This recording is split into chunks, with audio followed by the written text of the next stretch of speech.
Wow. Anong meron? Bakit ang daming tao? Eh, hindi pa open ang store. Parang alam ko na kung bakit, ma'am. Ayun, oh. Kaya pala.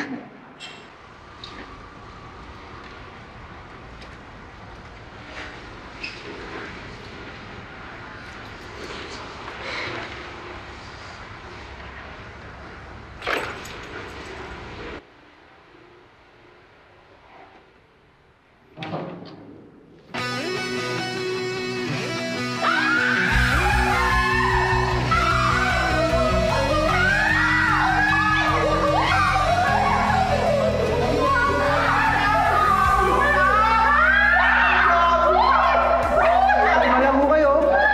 Pasensya na, magbubukas pa lang kami, ha? Buksan ko lang ho. Hintay lang, teka lang ho.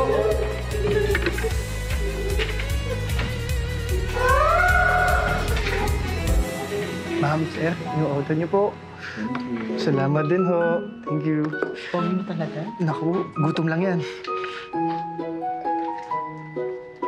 Ma'am, yung order niyo po. Thank you po. Salamat. Salamat ho. Pwede mo mag-picture? Sige ho. Okay. Oo, ano, ma'am. Mukhang na-impress ka na kay Randolph, ha? Ha? Okay lang. Well, natutuwa lang din naman ako na dahil sa kanya bumalik ulit ng customers ng ice cream king. Hindi ka napupugian sa kanya? Hindi, no?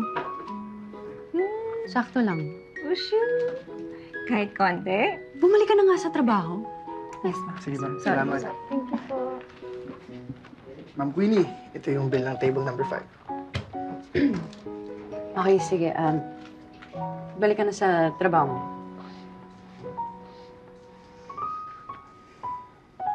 Ma'am Queenie, pwede ba kitang ayahin lumabas? Ha? Bakit? Wala lang. Para maka-relax-relax ka din. Tsaka, di ba, deserve ko naman ng bonus dahil sa akin dumami yung mga customer natin. Isipin mo na lang ito na yung pa-bonus mo sa akin. Sige, okay lang Hindi. kung ayaw na. Okay lang. Payag ako. Basta after na ng closing natin. Talaga? Yes! Mamaya, mama.